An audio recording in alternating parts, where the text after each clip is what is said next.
আচ্ছা, garments QC পদে প্রথম ইন্টারভিউ চাপটা যে কেমন হতে পারে তা আমরা অনেকেই জানি, তাই না? কিন্তু একটা ব্যাপার কি কখনো ভেবে দেখা হয়েছে যে একই সার্টিফিকেট নিয়ে দুজন ইন্টারভিউ দেওয়ার পরেও কেন একজনের চাকরিটা হয় আর অন্যজনের হয় না? আজকের এই আলোচনাতে আমরা ঠিক এই রহস্যটাই সমাধান করব। এটা কিন্তু একটা খুব পরিচিত দৃশ্য। একই সার্টিফিকেট, একই যোগ্যতা, কিন্তু ইন্টারভিউ বোর্ড শেষে বেছে নেয় মাত্র একজনকে। এর আসল কারণটা হল, ইন্টারভিউতে শুধু এটা দেখা হয় না যে একজন কি জানে, বরং তার চেয়েও বেশি করে পরীক্ষা করা হয় যে যা জানে তা সে কিভাবে প্রকাশ করে। চলুন ব্যাপারটা পরিষ্কারভাবে বুঝতে আমাদের কাল্পনিক দুই প্রার্থী রহিম আর করিমের ইন্টারভিউটা একটু দেখি। কাগজে কলমে দুজনের যোগ্যতা কিন্তু একদম এক। কিউসি পদের জন্য যা যা দরকার সবই আছে।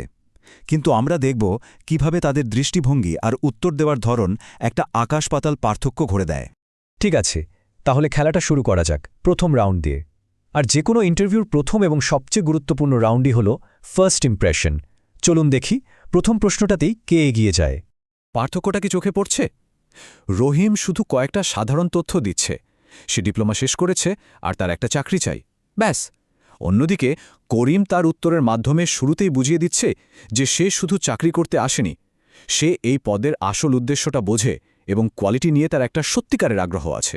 দেখুন, শুরুতেই এই ছোট্ট একটা উত্তর করিমকে কিন্তু অনেকটা এগিয়ে দিল। এটা শুধু তার আত্মবিশ্বাসী প্রকাশ করছে না, এটা দেখাচ্ছে যে তার একটা লক্ষ্য আছে। ইন্টারভিউয়ার সঙ্গে সঙ্গে বুঝতে পারেন যে এই প্রার্থী শুধু একটা চাকরি খুঁজছে না, সে আসলেই কোয়ালিটি নিশ্চিত করতে চায়। তো প্রথম ইমপ্রেশনে করিম তো বেশ এগিয়ে গেল, কিন্তু এবার আসল পরীক্ষা, টেকনিক্যাল জ্ঞানের পালা। চলুন দেখি বইয়ের বিদ্যা আর বাস্তব অভিজ্ঞতার বোঝাপড়ায় কে কেমন পারফর্ম করে। এখানে রহিমের উত্তরটা খেয়াল করুন, ভালো প্রোডাক্ট, এটা তো যে কেউ বলতে পারবে। কিন্তু করিমের উত্তরটা প্রমাণ করে যে সে ইন্ডাস্ট্রিটা আসলেই বোঝে। ভালো প্রোডাক্ট একটা খুব অস্পষ্ট ধারণা, কিন্তু বায়ারের রিকোয়ারমেন্ট পূরণ করা, এটাই হলো কোয়ালিটি কন্ট্রোলের মূল ভিত্তি। একজন ইন্টারভিউয়ার ঠিক এই শব্দগুলোই শুনতে চান। আবারও একই জিনিস দেখুন, করিম শুধু সংজ্ঞা দিয়েই থেমে থাকেনি। স্কিপ স্টিচ, অয়েল স্টেইনের মতো একদম নির্দিষ্ট উদাহরণ ব্যবহার করে সে বুঝিয়ে দিচ্ছে যে সে শুধু বই পড়েনি, প্রোডাকশন ফ্লোরের কাজ সম্পর্কেও তার একটা পরিষ্কার ধারণা আছে। এটাই হলো থিওরিকে প্র্যাকটিক্যালের সাথে মেলানো। সুতরাং মূল বিষয়টা হলো কোর কনসেপ্টগুলোর একটা পেশাদারি বোঝাপড়া দেখানো, যেটা শুধু বইয়ের পাতার মধ্যে আটকে নেই, বরং বাস্তব কাজের সাথে জড়িত। জ্ঞান তো যাচাই হলো, কিন্তু আসল পরীক্ষাটা শুরু হয় তখনই যখন ইন্টারভিউয়ার জানতে চান আপনি কি করবেন। এই রাউন্ডটি একজন প্রার্থীর সমস্যা সমাধানের ক্ষমতাকে একেবারে সামনে নিয়ে আসে। এখানে একটু থামা যাক।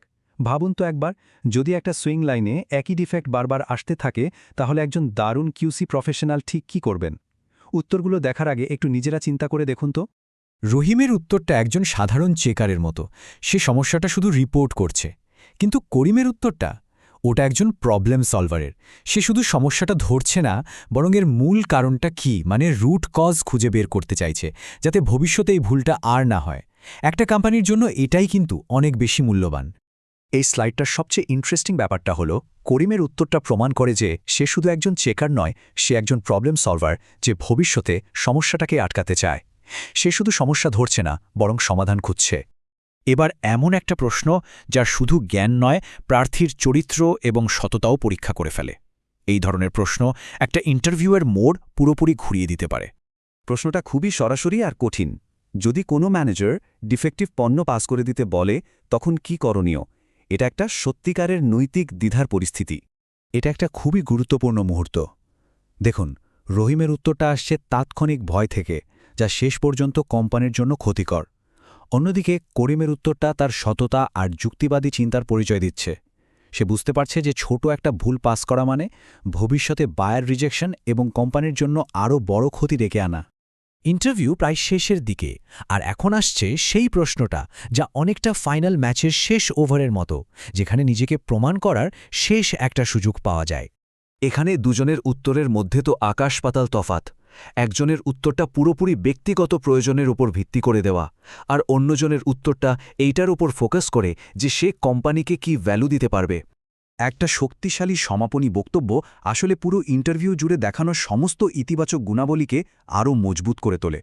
এটা প্রমাণ করে দেয় যে প্রার্থী শুধু কাজ করতে নয়, কোম্পানিতে একটা অবদান রাখতে এসছে। এবং যা হওয়ার কথা ছিল ঠিক তাই হলো। ইন্টারভিউয়ের ফলাফলটা বেশ স্পষ্ট। পরীক্ষকের রায় হল করিমের বোঝাপড়া, আত্মবিশ্বাস এবং দায়িত্ববোধ তাকে একজন আদর্শ প্রার্থী হিসেবে প্রমাণ করেছে। তাহলে আসল পার্থক্যটা ঠিক কোথায় ছিল? দুজনের তো একই শিক্ষাগত যোগ্যতা ছিল। এই প্রশ্নটাই কিন্তু আমাদের আজকের আলোচনার মূল বিষয়ের দিকে নিয়ে যাচ্ছে। তাহলে মূল সূত্রটা কি দাঁড়ালো?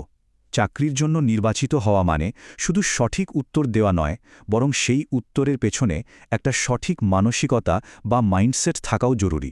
উত্তর আপনার জ্ঞান প্রমাণ করে, আর আপনার মানসিকতা প্রমাণ করে যে আপনি সেই জ্ঞানটা কিভাবে কোম্পানির ভালোর জন্য ব্যবহার করবেন। এবার নিজের দিকে তাকানোর পালা। এই পুরো বিশ্লেষণে কোন প্রার্থীর উত্তরের সাথে নিজের বেশি মিল খুঁজে পাওয়া গেল, রহিম নাকি করিম? আপনার ভাবনা কমেন্টে আমাদের সাথে শেয়ার করতে পারেন।